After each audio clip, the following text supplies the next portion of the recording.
Municipal ఎన్నికల ఓటర్లకు డబ్బులు, చీరలు తదితర గిఫ్ట్లు పంచిన కౌన్సిలర్ అభ్యర్థులు తీరా తాము ఓడిపోవడంతో ఓటర్లపై ఆగ్రహం వ్యక్తం చేస్తున్నారు.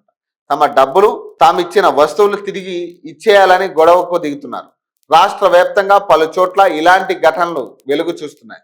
నిజామాబాద్ జిల్లా ఆర్మూర్ మున్సిపాలిటీ 18వ వార్డులో బీఆర్ఎస్ తరపున పోటీ చేసిన మొయినుద్దీన్ స్వతంత్ర అభ్యర్థిగా పోటీ చేసిన ఇలియాస్ ఇద్దరు ఓడిపోయారు. దీంతో తమ వద్ద డబ్బులు తీసుకుని ఓటు వేయకుండా మోసం చేశారని, డబ్బులు తిరిగి ఇవ్వాలని ఓటర్లతో శనివారం రాత్రి వాదనకు దిగి దూషించినట్లు సమాచారం. దీంతో స్థానికులు ఆర్మూర్ పిఎస్ లో వారిపై ఫిర్యాదు చేశారు. అలాగే మేడ్చల్ జిల్లా మూడుచింతలపల్లి మున్సిపాలిటీలో 12వ వార్డులో పోటీ చేసిన కాంగ్రెస్ అభ్యర్థి ఎం జ్యోతి ఓడిపోయారు.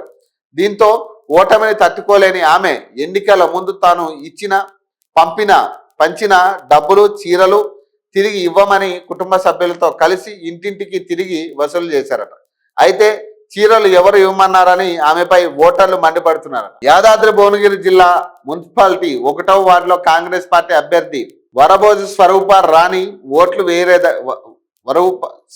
రాణికి ఓట్లు వేయలేదని, తమపై దాడి చేస్తున్నారని స్థానికులు ఆదివారం టౌన్ పోలీసులకు ఫిర్యాదు చేశారట. వివేరా హోటల్ వెనుక ఉన్న కాలనీ ప్రజలను భయభ్రాంతులకు గురి చేస్తున్నారని ఆవేదన వ్యక్తం చేశారు.